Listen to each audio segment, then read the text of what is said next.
Dream board statistics में आप सबका हार्दिक स्वागत है। आज हम लोग सॉल्व करने वाले हैं Indian Statistical Service, Indian Economical Service 2022 general studies question paper 1D। Question देख लेते हैं।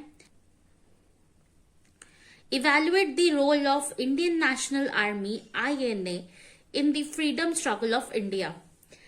INA का जो कंट्रीब्यूशन है, रोल है in the freedom struggle of India, हमें वो डिस्कस करना है। आंसर देख लेते हैं। The Indian National Army INA was created with Japanese assistance in 1942 in Southeast Asia। तो कब क्रिएट हुआ था? 1942 में क्रिएट हुआ था जापानीज असिस्टेंस के साथ में। In February 1942, the Japanese had been surrendered and even compelled by the British to join the INA to liberate India by the defunct British Indian Army. Later, the INA was led by the Indian independence agent Subhash Chandra Bose, who was first led by the Captain Mohan Singh. The Japanese surrendered in 1945. It was disbanded. तो पहले INA कौन lead करता था? Mohan Singh, captain Mohan Singh lead करते थे। उसके बाद सुभाष चंद्र बोस ने टेक ओवर किया। तो कंट्रीब्यूशंस देख लेते हैं। Indian National Army was a group with variety of objectives. Its purpose was to bolster and fill out Japanese claims of establishing a greater Asia co-prosperity zone। तो इंडियन नेशनल आर्मी के पास बहुत सारे variety of objectives थे और उनका purpose था कि वो सपोर्ट करे और फिल आउट करे जापानीज क्लेम्स को for establishing a greater Asia prosperity zone. एक ग्रेटर एशिया आर्मी तैयार करने के लिए जो यूरोप आर्मी के साथ compete कर सके, क्योंकि तब के टाइम में Europe army was bigger in size in aspect of everything.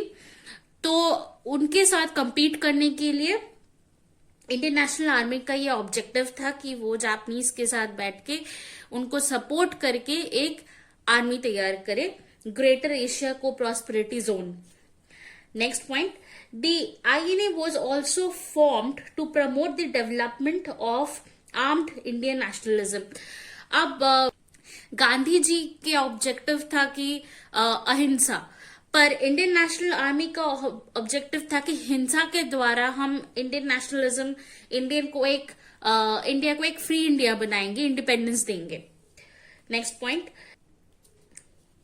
the INA was created to weaken the British Indian Army, which was the backbone of British imperial power in the Far East।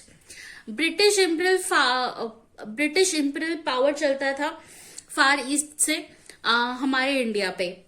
तो INA का ये objective था कि British government का जो army है उसके backbone को डिस्ट्रॉय करे, वीकन करे। कैसे? क्योंकि इंडियन आर्मी के जो गोरखा रेजिमेंट के जो सोल्जर्स थे, सिख रेजिमेंट के जो सोल्जर्स थे, उन लोगों ने बहुत ब्रिटिश के साथ लड़ाई की है। तो अगर उनको समझाया जाए, उनको बोला जाए कि आप ब्रिटिश के लिए क्यों लड़ोगे, आप इंडिया के लिए लड़ो, इंडियन सिटीजन हो, इंडियन सोल्जर हो, तो इंडिया के इंडिपेंडेंस के लिए लड़ो। और अगर उन लोगों ने अच्छे से उनको समझा दिया तो ऑब्वियस सी बात है कि वो रिवोल्ट बैक करेंगे। तो वही चीज कहा गया है कि INA का ये ऑब्जेक्टिव था कि वो ब्रिटिश बैकबोन को डिस्ट्रॉय करे, ब्रिटिश आर्मी के बैकबोन को डिस्ट्रॉय करे, क्योंकि बहुत सारे Indian soldiers British Indian army में थे। Next point, the military participant of INA was insignificant on the Burma-India border। The army fought one significant battle, the Battle of Imphal Kohima, but was beaten piecemeal। तो battle of Imphal and Kohima was a successful battle जो कि INA के द्वारा लड़ा गया। Next, Its contribution to cause of Indian nationalism, on the other hand, was from insignificant. The British colonial administration planned to try the remaining members of INA for treason.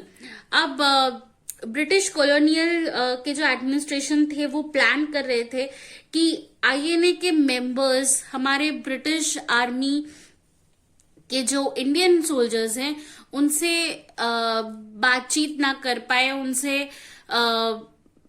उनको convince ना कर पाए, क्योंकि अगर उनको कन्विंस कर दिया तो हमने जैसे पिछले पॉइंट में भी पढ़ा था, अगर उनको कन्विंस कर दिया तो वो इंडिया को सपोर्ट करेंगे, इंडियन आर्मी को सपोर्ट करेंगे और इंडिया के लिए लड़ेंगे, ना ही ब्रिटिश के लिए लड़ेंगे.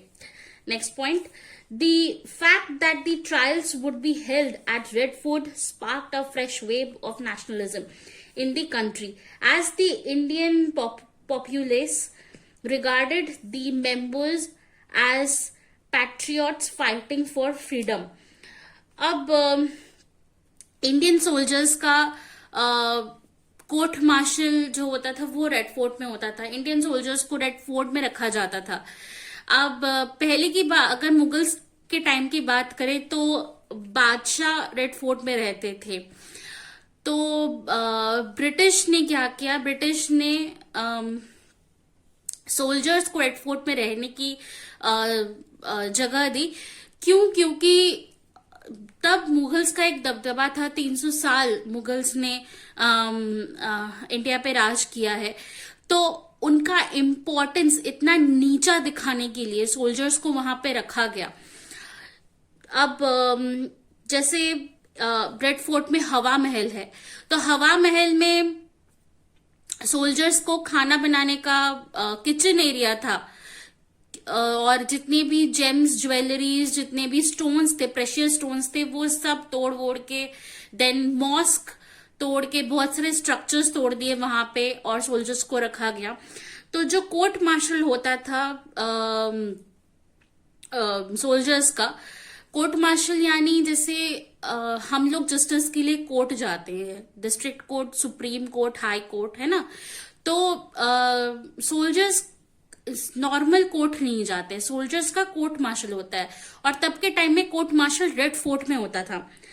तो आफ्टर द फाइट सारे सोल्जर्स को रेड फोर्ट में बुलाया गया for the trials, for the court martial trials, और तभी रिवोल्ट हुआ. जितने भी गोरखा रेजिमेंट्स के जितने भी सोल्जर्स थे, सिख रेजिमेंट्स के सोल्जर्स थे, और बहुत सारे रेजिमेंट्स के सोल्जर्स थे, इंडियन सोल्जर्स थे, उन्होंने रिवोल्ट बैक किया और उन्होंने सपोर्ट किया आईएनए को, इंडियन आर्मी को सपोर्ट किया. इसीलिए आप सबको पता होगा सुभाष चंद्र बोस का एक बहुत फेमस स्लोगन है, दिल्ली चलो. क्यों? क्योंकि रेड फोर्ट में जाके ट्रायल देना एंड उसके बाद सारे सोल्जर्स रिवोल्ट बैक करके आईएनए को सपोर्ट कर रहे हैं, जिससे क्या होता है कि इंडियन इंडिपेंडेंस ब्रिटिश के लिए मतलब इनएविटेबल हो जाता है. उनको मतलब पता चल जाता है, उनको समझ आ जाता है कि हमारा ब्रिटिश इंडियन आर्मी का बैकबोन टूट चुका है, तो हमें इंडिया छोड़ के जाना पड़ेगा. ओके, तो नेक्स्ट पॉइंट देख लेते हैं. The trials brought the British into nothing short of an imperial dilemma, also resulted in a rebellion inside the UK Indian Army, with the Royal Indian Navy being particularly prominent. Indian army के साथ Indian navy भी वहां पे शामिल थे court martial के time पे red Fort में, जब सारे सोल्जर्स ने रिवोल्ट बैक किया और आईएनए को सपोर्ट किया. Next, this led the British to understand that they had lost the military backing, and so their departure from the India was inevitable. So after this revolt back and after the soldiers coming to INA, British को ये बहुत अच्छे से समझ आ गया था that they had lost the military backing of British Indian army. And their departure of India from India is inevitable. Now, अगर आने वाले सालों में आपको इंडियन नेशनल आर्मी के बारे में क्वेश्चंस आए, तो आप इजीली कैसे याद रख सकते हो, इसीलिए एक माइंड मैप है। फर्स्टली इंडियन आर्मी को याद रखने के लिए, मतलब इंडियन आर्मी के बारे में याद रखने के लिए आपको 2 नाम याद रखने पड़ेंगे। First captain was captain Mohan Singh and then it was led by Subhash Chandra Bose. Now few points. First, to bolster and fill out Japanese claims to establishing a Greater Asia Co-Prosperity Zone. Japanese के साथ ग्रेटर एशिया को prosperity zone create करने का एक objective था। Next, promote the development of armed Indian nationalism. अहिंसा गांधी जी ने दिया था, पर हिंसा के रास्ते पे हमें चल के इंडिपेंडेंस के लिए हमें लड़ना पड़ेगा। Next, created to weaken the British army. INA was created to weaken the British army. Next, the battle of Imphal and Kohima, this is important, you should remember. Next, trials would be held at the Red Fort sparked a fresh wave. तो fresh wave मतलब जो revolt जो soldiers ने revolt back करके INA को support किया, so that was a fresh wave sparked in the Red fort. Next, trials brought the British into dilemma. The dilemma was कि अब ब्रिटिश आर्मी का बैकबोन तो बहुत ही डिस्ट्रॉय हो गया था, तो अब हमें छोड़ के जाना पड़ेगा India. So this was the dilemma. British understood they lost the military backing. आशा आप सबको ये आंसर समझ आया है, बहुत ही इजी सा आंसर था। अगर कोई भी डाउट है, कोई भी कमेंट है या फिर सजेशन है, please feel free to comment down below. Video अच्छा लगे तो लाइक कर देना, शेयर कर देना, and also don't forget to subscribe our channel for more such videos. Hit the bell icon ताकि नोटिफिकेशंस आपको मिलती रहे। Thank you for watching.